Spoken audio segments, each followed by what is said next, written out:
Not feeling like spending a day in a city, I went to Jurong Bird Park. The park was created in 1971. It is Asia's largest bird park, housing over 5,000 birds across 400 species.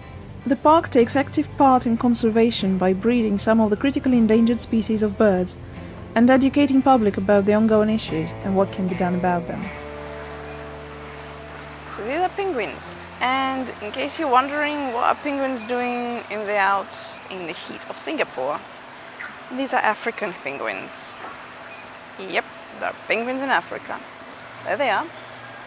Unfortunately endangered, since people eat what they eat and also dig up guano, which is bird poop, and it's used as fertilizer. But the problem is penguins nest in it. Yeah, they nest in poop. Well, nature. And since people dig it, they have nowhere to nest. So now they are endangered. You wouldn't think of Africa when you think of penguins, but there they are.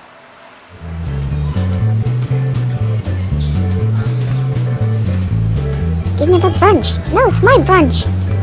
Give it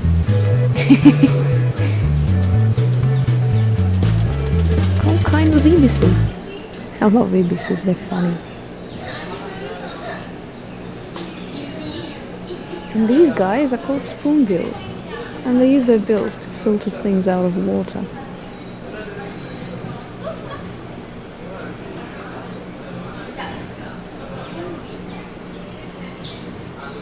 Those guys with the brunch again. Jurong Park has a lot of free-flying bird exhibits, which means you can walk into the enclosure with the birds. So there's supposed to be bird paradise in here, which I can't quite find. See two skeptical-looking pigeons? I'm gonna keep looking.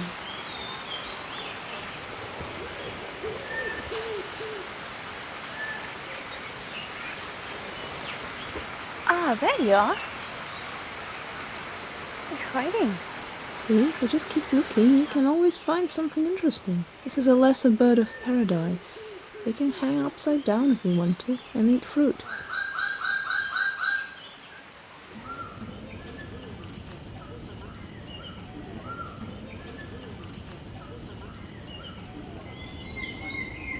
Ooh, toucan. Let's see some toucans. There we go.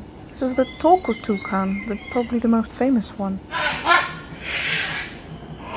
This is a rhinoceros hornbill. They used to live around here in Singapore, but unfortunately they don't anymore. Their beak and horn look like they would be very heavy, but actually they're porous, so there's a lot of air. That's what the bird show. Welcome to Pools Amphitheater for High Flyers. This afternoon, we are going to take all of you on a flight and journey through the wonderful and colorful world of birds. Wow.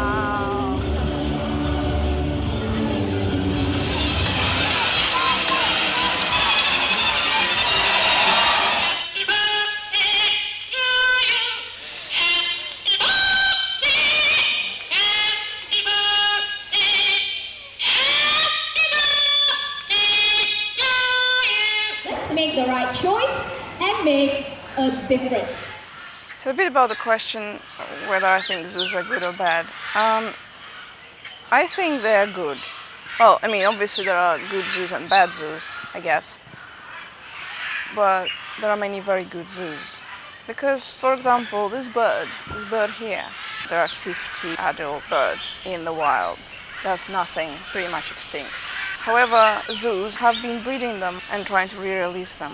Yes, it is messed up. I mean, the situation shouldn't be that in the first place, obviously. There shouldn't be the necessity for captive breeding just to save species.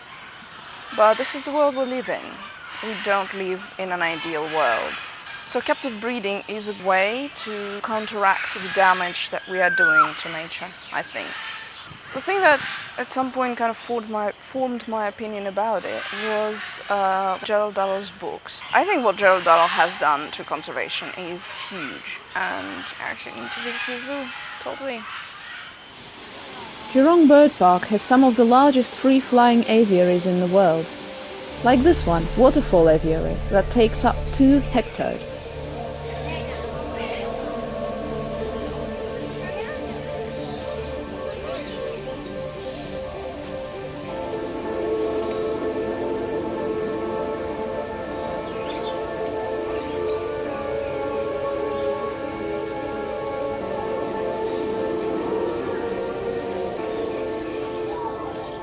And that is a snail.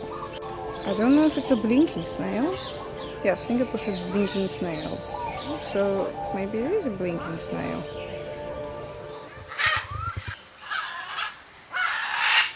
Hello. So I remember when I was a kid, I wanted a macaw as a pet. They're big and beautiful and colorful and very, very clever birds. The problem with pet parrots is, well, especially these ones, that, well, first, yes, they're very big and they live long. I think 80 years? They're big. They're big. They have very powerful beaks, they have big claws. They need quite a lot of space to fly. Another thing is, as they have these signs everywhere here saying that about the illegal pet trade, because obviously some macaws are breeded in captivity and sold as pets, but then there are people who catch them in the wilderness and sell them. Unfortunately, that means there are fewer and fewer birds in the wilderness. They're gorgeous. The birds fascinated me always because they fly. They have wings and they fly. Oh, and they're also relatives to dinosaurs, which makes them super cool as well.